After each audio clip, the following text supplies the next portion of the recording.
Xin chào tất cả mọi người đã quay trở lại video của mình. Hôm nay thì mình sẽ giới thiệu phần speaking cho mọi người. Phần speaking của Unit 4 For a Better Community. Phần speaking này thì chúng ta sẽ học đầu tiên là mini story như thường lệ, và sau đó là Q&A. Thứ ba là useful expression. Thứ tư pronunciation là phát âm, và cuối cùng là ngữ pháp. Đầu tiên thì mình sẽ đọc cái mini story này cho mọi người nghe, và sau đó thì mình sẽ đọc câu hỏi và mọi người sẽ trả lời. Mọi người có thể bấm dừng nếu không có đủ thời gian để trả lời nha.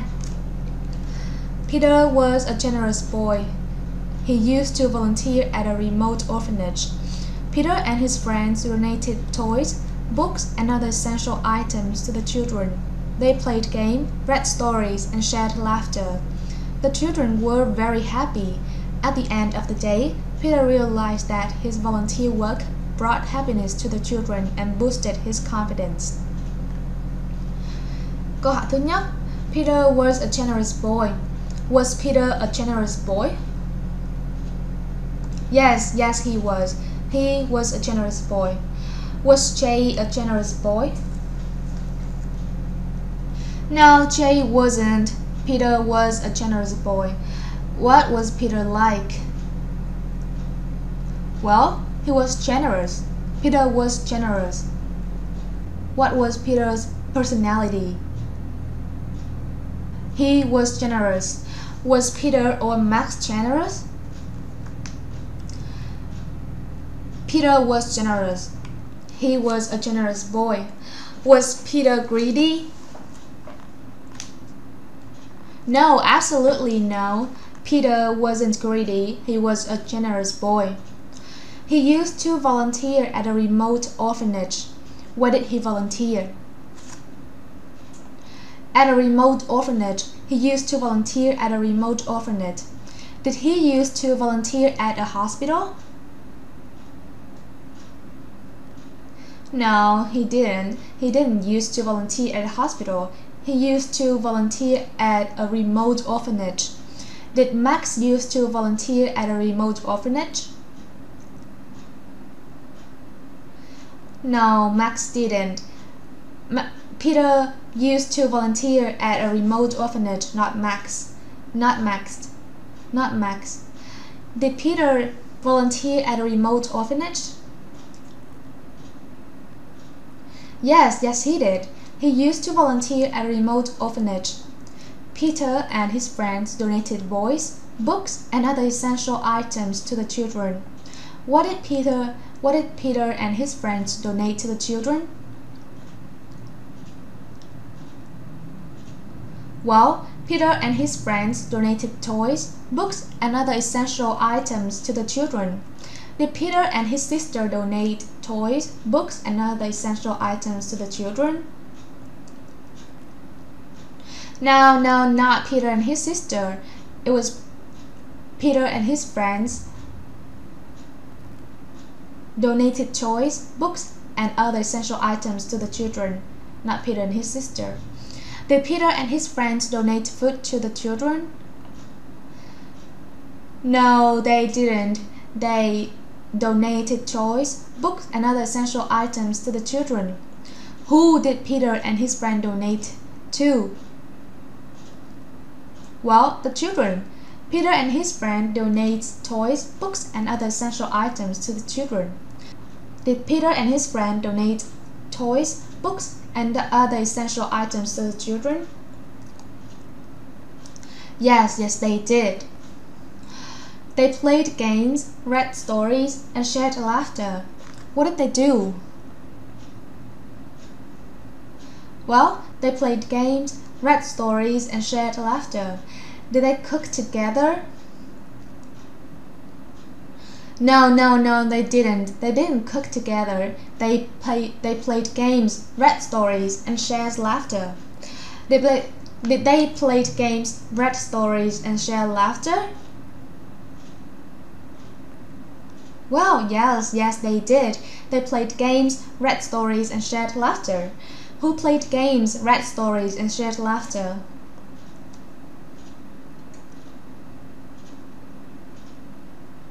Well, it were Peter, his friend, and the children who played games, read stories, and shared laughter.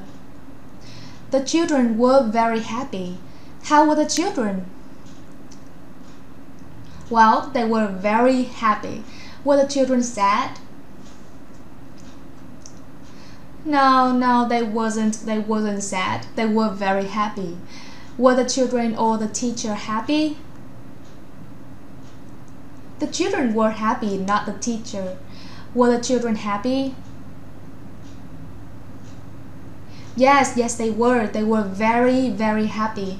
Were the children over the moon?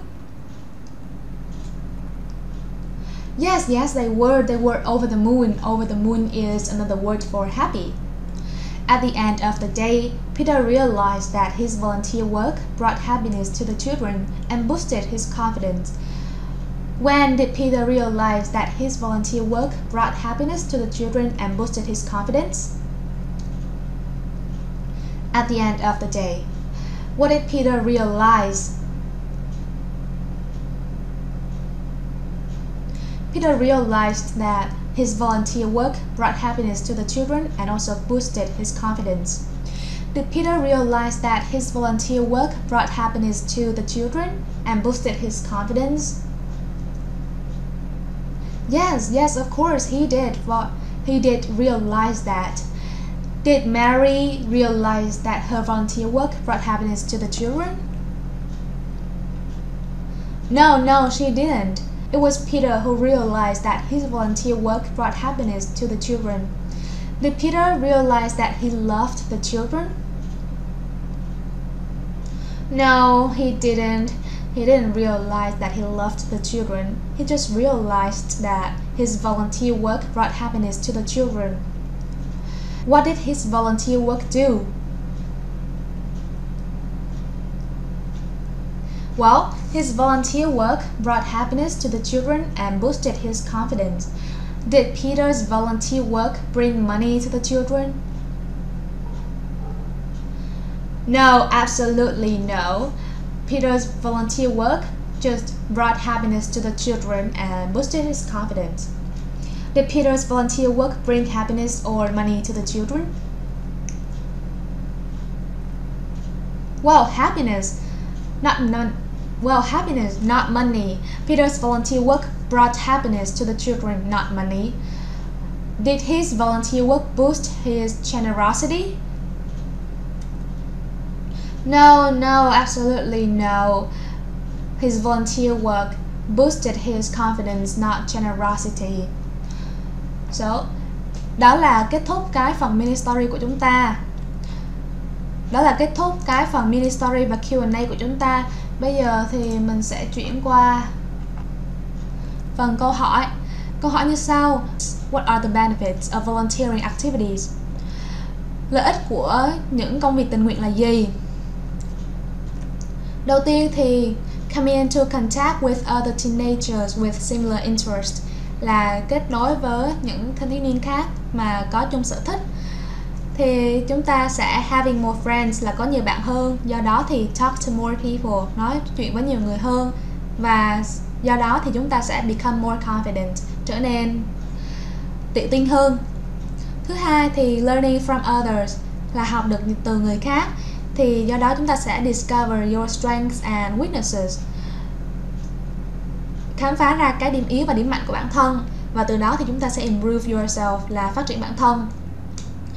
Cái lợi ích thứ hai đó là improving essential life skill, cải thiện những kỹ năng sống cần thiết.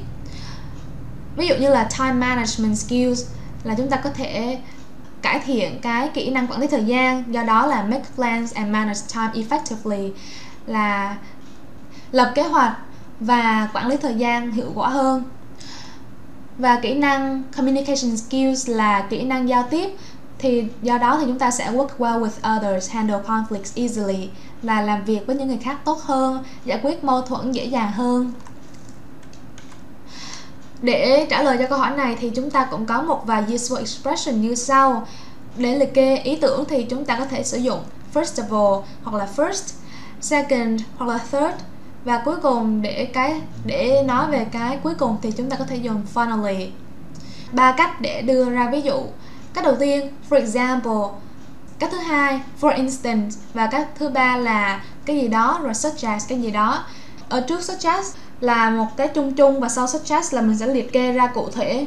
Mình có câu trả lời mẫu cho mọi người đây. Sau khi tham khảo câu trả lời mẫu của mình thì mọi người hãy có thể lấy ý tưởng của mình. Nếu mà các bạn có ý tưởng nào hay hơn thì các bạn có thể lấy ý tưởng đó và viết ra thành bài như thế này.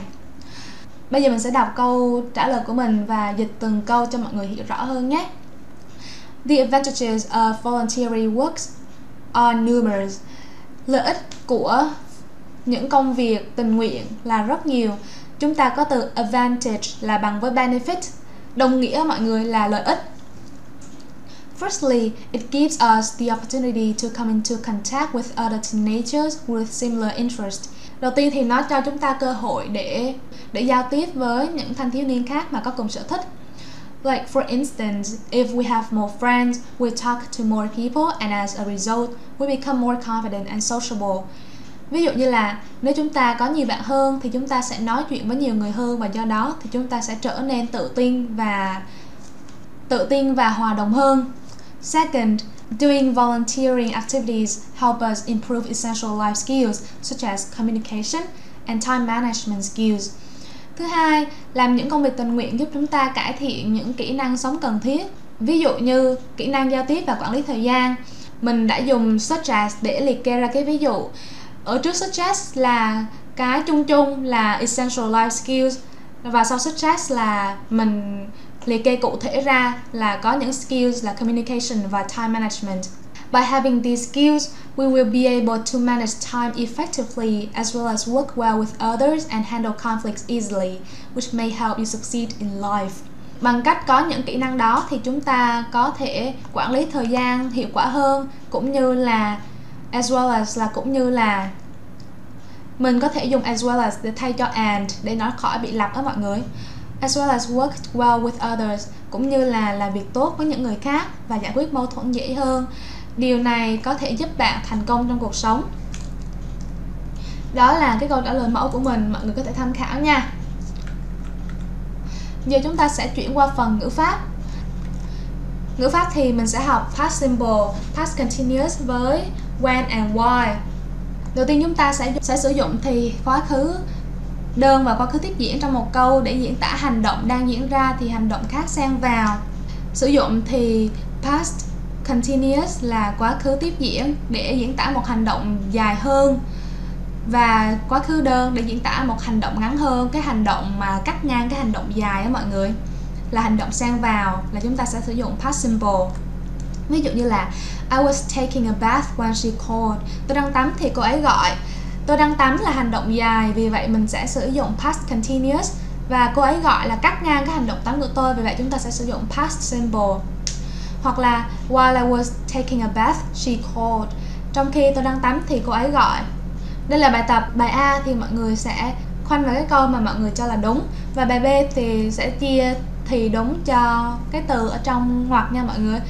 Bây giờ các bạn làm và sau đó thì chúng ta sẽ kiểm tra đáp án. Câu đầu tiên, was working. When my dad met my mom, he was working as a bus driver. Khi bố tôi đang gặp mẹ tôi thì anh ấy đang là một tài xế lái xe buýt. Câu thứ hai, my cousin and I were playing on the computer when there was a power cut. Anh họ và tôi đang chơi game trên máy tính thì tự nhiên lại cúp điện. My cousin and I were playing on the computer là hành động dài, vì vậy chúng ta sẽ sử dụng past continuous.